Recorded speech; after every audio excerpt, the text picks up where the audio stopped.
Hi అండి. ఎప్పటిలాగే daily routine లాగా అనమాట. ఇంక పొద్దున్నే లేచి ఊడ్చెల్లి ముగ్గు పెట్టేసి గిన్నెలన్నీ కడిగేసుకొని ఇంకా టిఫిన్ చేసేసి ఇంకా బాదం పాలైతే చాలా ఈజీగా ప్రిపేర్ చేసుకోవచ్చు. అట్లనే రోజు చేసుకుంటాను నేను. ఒకవేళ ఆ వీడియో పెట్టాను నేను, షార్ట్ వీడియో, చూడకపోతే చూసేయండి.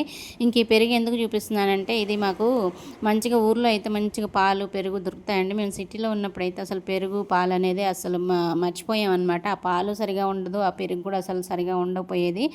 ఉన్నన్ని రోజులు అసలు ఆ పాలు కానీ పెరుగు కానీ అసలు టచ్ కూడా చేయలేదన్నమాట. ఇంకా మా ఊరు ఇక్కడ మా ఊర్లో దొరికే పాలైతే చాలా బాగుంటాయి. గడ్డ పెరుగులాగా వస్తుంది అనమాట. అది ఉత్త పెరిగే తినేస్తాను నేను, అంత ఇష్టం నాకైతే.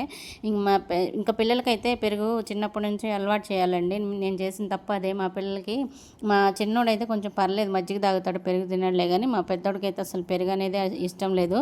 చిన్నప్పుడు కొంచెం పెరుగు కలిపి పెడితే అస్సలు తినకపోయేది, పాలు పాలు కలిపి పెడితే తినేదనమాట. ఇంక ఇట్లే తింటున్నాడు అని చెప్పేసి మేము ఇంకా ట్రై చేయకుండా పాలతోనే పెట్టేసాం. ఇంకా అది అట్లనే అలవాటు అయిపోయింది. అసలు అట్లాంటి మిస్టేకే చేయొద్దు. పెరుగులో మీగడ కలిపి పెట్టామనుకోండి, కొంచెం తీయగా ఉంటుంది కదా. ఇక ఒకవేళ అప్పుడు పెట్టుంటే అట్లా అలవాటు అయిపోయి తినేవాడేమో. ఇప్పుడు ఎంత అలవాటు చేద్దామని అసలు తినను కూడా తినట్లేదు. ఇంకా పెద్దోళ్ళు అయిపోయారు. ఇంకా సమ్మర్ వచ్చిందంటే మనకి ముంజకాయలు ఉంటాయి కదా, బయటకు వెళ్తే ముంజకాయలు ఇంకా మామిడికాయలే కనిపిస్తాయి కదా, తీసుకొచ్చారండి.